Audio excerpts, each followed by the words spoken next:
미국 시장 제가 31일인가요?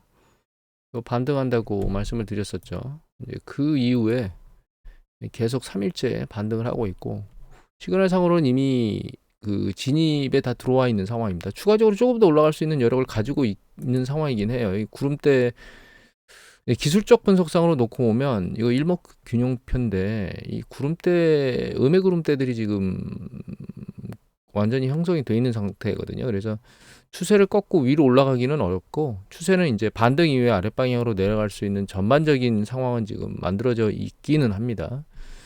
물론 이제 미국에서 주로 보는 차트상 중에서 50일 이동 평균선하고 200일 이동 평균선을 이제 뚫고 내려가는 게 중요한 시그널이거든요. 제가 이동 평균선을 얻느라고 잠깐 이게 50일 이동 평균선하고 200일 이동 평균선이거든요. 얘가 이제 크로스로 아랫방향으로 이렇게 뚫리면 이렇게 뚫리면 이 추세가 아랫방향으로 잡혔다고 얘기를 일반적으로 합니다. 지금은 아직 그게 이제 뚫리지는 않은 상황이고 근접 상황으로 내려오고 있긴 하기 때문에 추세가 아랫방향으로 잡혔다고 얘기하기는 기술적 분석상으로 완성되지 않은 상황이긴 하지만 일목균형표를 놓고 보면 반등하면서 그 전고점을 돌파하고 추세적으로 계속 올라가기에는 좀 약간 버거운 그런 상황이다 이렇게 봐야 될 것 같아요. 다음 주 요번 주 굉장히 빨리 올라왔거든요. 빨리 올라와서 다음 주에는 한없 쉬어야 될 것 같기도 하고 이 얘기는 좀 이따가 다른 뉴스 보도 보면서 말씀을 드릴 거고요. 일단은 계속 강하게 튀었는데 오늘도 굉장히 많이 튀었거든요. 그리고 이제 유가는 다시 이제 80달러대로 내려와서 움직이고 있고 금값은 2,000달러에서 왔다 갔다 하고 있습니다. 이거는. 유럽 약세가 보여서 사실 미국도 좀 약세로 가지 않을까라고 생각을 했었거든요. 그런데 일간 움직인 걸 보면 첫반 튀고 그 다음에 쭉 밀고 올라왔어요. 그래서 어제 경제 지표 나온 거 보면 여러 가지 지표가 나온 것 중에 일단은 긍정적인 거, 뭐 주시장이 긍정적으로 보인 건 이거는 이제 그 참여율이거든요. 그 노동 참여율. 그러니까 그 경제 활동 인구가 들어와서 노동에 참여하는 그 비율인데 이 정점을 치고 조금씩 내려오는 거 아닌가라고 하는 부분이 좀 보이기도 하고 그리고 비농업 부문 전체 고용이 기대치보다 좀 낮게 나왔고 추세선상으로 보면 계속 내려가고 있습니다 사실. 그러니까 노동시장이 뜨겁다지만 식고 있다는 얘기를 계속 말씀을 드렸었죠. 그래서 이제 그 부분이 있고 그다음에 여기 보시면 실업률이 다시 이제 3.9%로 또 추가로 올라왔습니다. 그러니까 노동시장이 식고 있으니까 결과적으로는 기준금리를 추가로 올릴 이유가 없다라고 하는 것 때문에 주식시장이 튀었다고 보면 될 것 같고요. 그리고 10년 국채 수익률이 그것 때문에 아랫방향으로 계속 세차게 급락하고 있는 상황입니다. 최근 일주일을 보면 위로 튀었다가 아주 아랫방향으로 세게 내려오고 있어요. 지난번에 5% 넘을 때 한 번만 딱 매집을 했었는데 조금 더 할 걸이라는 생각이 저도 들고 있습니다. 그런데 이게 꼭 좋은 것만인 거냐, 지금 신호가. 그거 말고요. 여기 보시면 그 미국의 ISM 제조업 지수가 나오거든요. 비농업 부분에, 서비스업 부분에. 여기 보시면 얘가 요겁니다. 51.8로 떨어졌어요. 53.6에서 53.0 정도 될 거라고 생각했는데 50.8로 떨어졌거든요. 서비스업이 좀 식어가고 있다는 거죠. 그래서 이게 꼭 좋은 것만은 아니에요.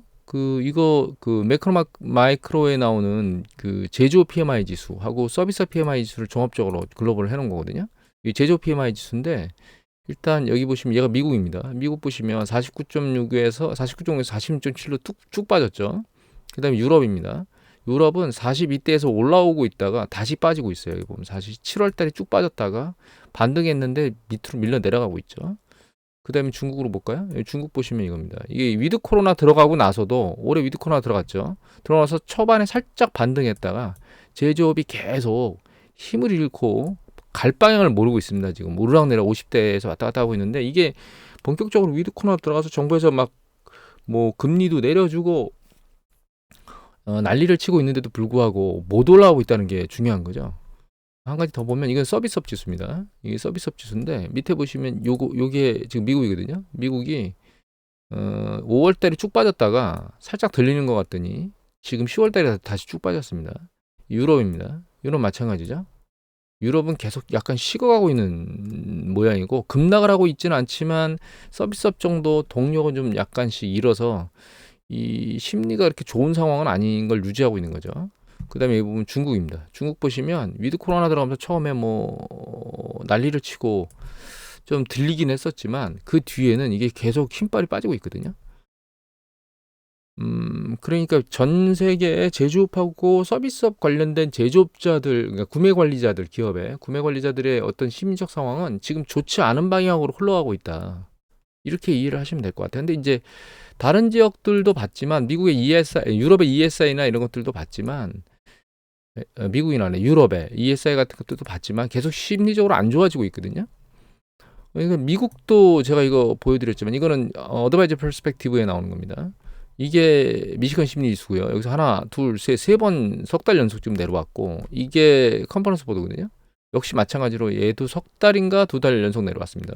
그 다음에 이게 소상공인 쪽 심리 지수거든요. 얘는 뭐 바닥을 기면서 살아나질 않고 있는 상황인 거고 이것들이 그대로 이 제조업하고 그 다음에 서비스 PMI 지수에 그대로 반영이 되고 있어서 3분기 경제 지표가 좋게 나온 건 알겠습니다. 알겠는데 4분기 경제 지표도 그렇게 좋게 나오겠느냐라고 하는 부분은 좀 물음표인 것 같아요.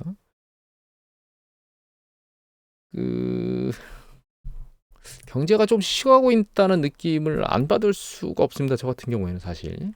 그리고 그렇게 식어가니까 고용이 계속 뜨거워질 수는 없는 거고 이제 물론 지금 인플레이션 압력이 잘 식질 않아서 그 부분이 문제이긴 한데 연준이 금리를 이제 올린 게 끝났다 아니다 뭐 이런 난리를 치는 부분이 있고 또 한 가지는 미국 국채에 대한 어떤 수요, 공급이 있는데 수요가 적어서 국채 수익률이 계속 올라가는 부분, 뭐 이런 논쟁들이 막 여러 가지가 혼재되어 있는데 일단 국채 가격의 상승 강도가 완전히 끝났는지를 판단하기가 상당히 애매모호한 상황이고요. 추가적으로 5%를 칠 가능성이 없느냐, 그것도 지금 100% 확신을 할 수가 없습니다. 개인적으로. 저는 그렇게 생각하고 있고요. 일단 모니터링은 계속 해야 된다고 생각을 하고 있습니다. 그리고 지금 약간 우리가 봐야 될 게 우리나라 원달러 환율이나 이런 것들을 잠깐 보면 이게 지금 빨간 이 캔들 차트 있죠. 요게 달러 인덱스입니다. 요 노란 거 있죠. 요 노란 게 우리나라 원달러 환율이에요. 그 다음에 파란색 있죠. 이게 일본의 달러하고 엔화 환율입니다. 이 보라색, 이게 하늘색이죠. 요 하늘색. 그 다음에 이제 짙은 남색? 예, 요게 이게 그 엔화를 기준 통화로 하고 원화를 하는 우리 N1 환간 환율이에요. 제가 이거 이 저지선 뚫릴 수 있다라고 얘기를 드렸죠. 지금 뚫렸습니다. 여기 강하게 뚫렸죠. 이게 지금 그 1엔당 9원대에서 공방을 치고 있었거든요. 밑으로 뚝 떨어지면서 8.7원대로 내려왔고 이게 좀 강력하면 이게 예전에 7.5대인가요? 1엔당? 그러니까 100엔당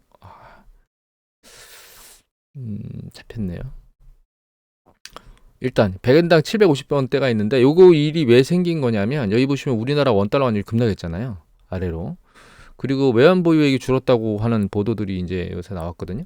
어제.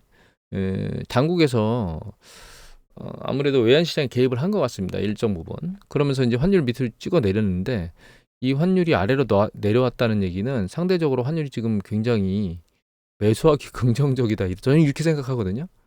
그래서 잠시만요. 화면이 멈췄어요. 환율 차트를 새로 그렸습니다. 이게 원달러 환율인데 지금 1308원인데 이거 1300원대 깨지는 시기부터 또 달러를 좀 매집해야 되는 시기가 다시 돌아왔다 이렇게 생각을 합니다. 왜냐하면 경기 수축이나 이런 부분들이 발생하면 결과적으로 원달러 환율 위로 또 올라갈 거예요. 그러면 1400원대 중반을 치러 올라가는 작업을 또 하게 될 겁니다. 지금 단기적으로 주식시장이 계속 밀리고 이러면서 이 통화 가치가 우리가 떨어졌거든요. 글로벌 시장이 불안정해지면서. 그런데 이제 지금 다시 반등하고 있죠. 그 불안정성이 꺼지면서 거기에 시장의 개입이 있었던 것 같아요. 금융당국에. 그 개입 때문에 이제 세차게 밀어내렸는데 이 부분에 관련해서는 이미 말씀드렸지만 1400달러 깨지게 되면 환율을 좀 매입해 놨다가 나중에 우리가 실제로 요새 해외 투자하시는 분들 많잖아요. 그러니까 실제로 경기 수축이 발생해서 미국의 주식시장이 급락을 한다면 그 급락하는 시점에 SPY나 뭐 QQQ 같은 ETF를 사러 들어갈 때 해외 그 주식을 직접 사러 들어갈 때 지금 수준의 달러를 매입해놔야 나중에 그 환차 손을 보지 않고 걔들을 매입할 수 있습니다. 주가가 급락하면 환율이 급등할 거예요. 그러면 그 당장 그때 이제 통화로 환전해서 들어가려고 하면 이익을 못 보는 거죠. 그러니까 환차 손을 보고 SPY를 매집을 해야 되겠죠. 그래서 직접 투자를 하기를 원하시는 분이 있다면 여기서 달러를 일정 부분 매입을 해둬야 되는 게 좋겠다. 저도 이제 요 깨지고 내려가면 일정 부분 달러를 또 매입을 하게 될 겁니다. 그리고 이제 그 불안정성이 높아지는 그 시기에 이제 그 달러를 가지고 이제 TLT나 SPTL을 사거나 이런 작업을 하는 거거든요. 하여튼 그렇게 생각을 하셔야 될 것 같고, 엔화 차트를 넣었는데, 엔화는 이거 달러당 엔화입니다. 그러니까 달러를 기준 통화로 하는 엔화 환율이에요. 최근에 그 BOJ에서 10년 국채 수익률 1% 조금 넘는 것도 용인하겠다라고 얘기를 했는데, 그 시기 이후에 이가 밑으로 내려오질 못하고 위로 튀었었거든요. 살짝 내려왔다가 튀었습니다. 오히려 더. 그래서 엔화가 1달러당 150엔을 뚫고 올라갔었거든요. 그러니까 엔화가 상대적으로 그 아랫방향으로 가치를 잡고 내려오기가 좀 녹록치 않은 상황인 거는 맞아요. 그리고 엔화의 그러니까 일본의 국채 발행한 거에 상당히 많은 부분을 BOJ, 일본 중앙은행이 가지고 있거든요. 근데 그 중앙은행에서 금리가 1%만 올라도 상당히 많은 부분에 대한 이자 비용이 추가로 들기 때문에, 그것 뭐 일본도 마찬가지고 사실 미국도 마찬가지입니다. 그렇기 때문에 금리를 빠른 속도로 일본 같은 경우에 올리기가 녹록지는 않은 상황입니다. 사실 국가 부채 비중도 높고 국채 발행에 따른 이자 비용도 많이 높고 막 이런 상황이 발생할 수 있거든요. 그래서 전체적으로 일본의 엔화 가치가 상대적으로 빠른 속도로 떨어지겠느냐, 그거는 사실 그렇게 쉽게 기대하기가 녹록지는 않은 상황이라 엔화 투자에 접근하실 분들은 상대적으로 좀 보수적으로 접근하는 게 맞아요. 그래서 이제 지난번에 기사를 잠깐 제가 보니까 엔화가 상당히 많이 떨어진 줄 알고 들어갔는데 계속 떨어지고 있다, 이런 얘기들을 기사를 본 적이 있거든요. 그래서 일단은 극단적으로 많이 올라온 건 맞죠. 그럼에도 불구하고 엔화 투자할 땐 조금 더 조심스러운 행보를 하는 게 나을 것 같다, 이런 생각을 하고, 원래 엔화 같은 경우에는 그 안전자산이라고 하는 그런 이미지가 있었는데 그 이미지가 깨졌다고 하는 보도들도 지금 많이 나왔거든요, 이미. 그래서 글로벌 시장이 불안정해졌을 때 엔화가 상대적으로 달러 대비 강세를 보이겠느냐, 그렇지는 않을 것 같습니다. 그래서 엔화에 들어가시려면 좀 장기적인 관점에서 들어가셔야 될 것 같아요. 엔화 가지고 통화 가치나 이익을 보려고 생각을 하신다면. 자, 그리고 이거 금값인데요. 이게 그 달러 인덱스, 이게 금이거든요. 여기서 쭉 떨어지다가 갑자기 미친 듯이 확 올라갔죠. 이게 그 이스라엘 하마스 전쟁 때문에 글로벌 정세가, 중동 정세 이런 것들이 이제 불안정해서 올랐는데, 최근 금값이 힘을 잃었다고 잠깐 생각이 드는 게, 일단 얘가 온수당 이 상단 이게 2,080달러 정도 되거든요. 온수당 2,080달러 좀 넘어요. 2,080, 90달러 정도 되는데, 그 언저리 가면 얘가 힘을 잃고 두들겨 맞고 내려와요. 얘 2,000달러만 넘으면 동력이 사라지거든요.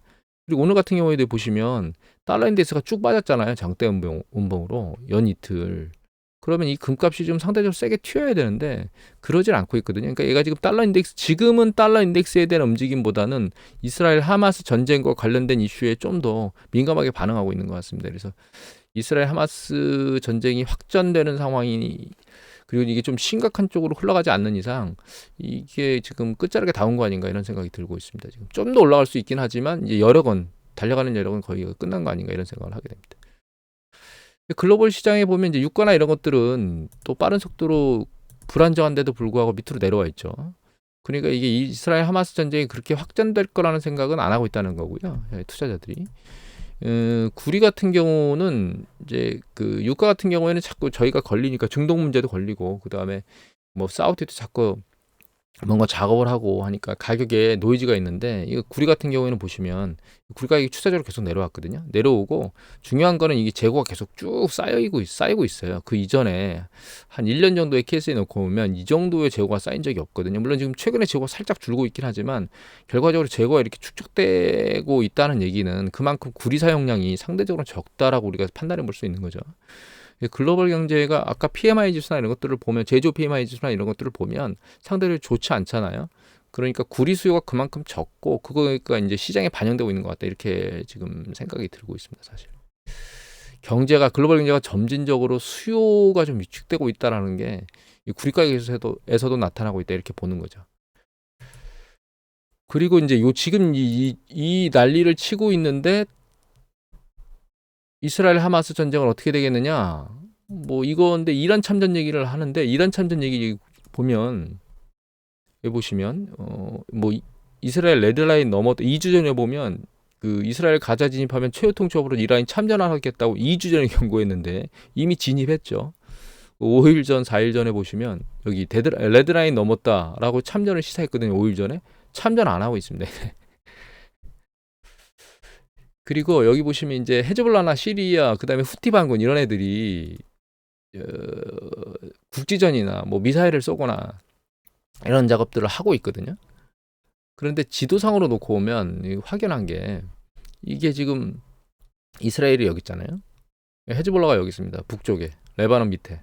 그다음에 시리아가 북동쪽에 붙어 있고요. 요르단이 이렇게 서쪽하고 남쪽까지 쭉 붙어 있는데 요르단은 아예 전쟁에 대한 생각이 없는 국가고 여기는 뭐 이스라엘하고 그 외교 관계를 수립했다가 지금 외교관을 철수시킨 했지만 이스라엘하고 전쟁할 생각이 전혀 없는 국가입니다. 그다음에 여기 밑에가 이집트예요. 이집트도 이스라엘하고 전쟁할 생각이 전혀 없는 국가거든요. 이란이 어디 있느냐?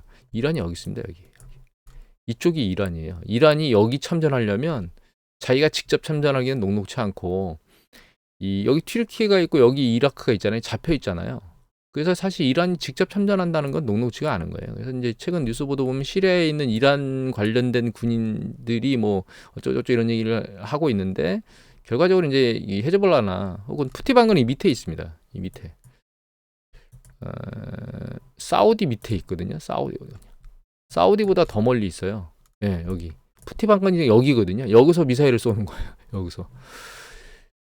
그러니까 결과적으로는 지금 참전에 확전된다면 헤즈볼라하고 시리아 쪽에 있는 그 이란 쪽 관련된 그런 군인이 아마 참전이 다 할 거고 미국 같은 경우는 여기 지중해 동부 쪽에 기사 보시면 기사가 아니네. 지중해 동부 쪽에 보면 그 항공모함을 여기다 전개해 놨거든요. 그래서 확전이라고 하는 거는 전 사실 없을 것 같고 헤즈볼라나 시리아 쪽에서 다시 들어와서 액션을 취하는 뭐 그런 정도가 있지 않겠는가라는 생각을 하고 있고 그게 이제 시장에 팽배해 있는 어떤 생각이 아닌가. 그래서 이제 유가나 이런 것들도 안정화를 보이고 있고 금값도 이제 정점을 치고 움직이고 있는 게 아니냐 이렇게 생각을 하고 있습니다. 그리고 향후에 우리가 시장을 흔들 수 있는 게 이겁니다. 지금 11월 17일까지 예산안이 통과돼야 돼요. 이거 임시예산안 만기가 아마 11월 17일까지일 겁니다. 그런데 예산안 통과가 만만치 않아요. 그래서 한 달 전에 뭐 셧다운 어쩌고저쩌고 얘기할 때 잠깐 임시예산안을 통과시키고 45일짜리인가요? 그러고 하면서 11월 17일인가 아마 그걸로 밀었을 거예요. 밀었는데 문제는 여기 최근 하원이 예산안 통과시켰거든요. 근데 문제는 우크라이나를 빼고 이스라엘만 지원하는 걸 통과했다. 그래서 이 기사를 하나 읽어보면 여기 천지일보 기사고요. 최hen 기자께서 올리셨습니다. 이거 천지일보라고 해서 무시하지 마시기 바랍니다. 왜냐하면 밑에 여러 가지 그 기사들을 쭉 읽어보니까 이분이 그나마 상세하게 기술을 했어요. 그래서 이걸 올렸거든요. 뭐 여러 가지 얘기가 나옵니다. 그래서 뭐 우크라이나는 빼고 이스라엘만 하자 뭐 이런 것들은 나오는데 밑에 보면 이제 이런 얘기들이 나오거든요.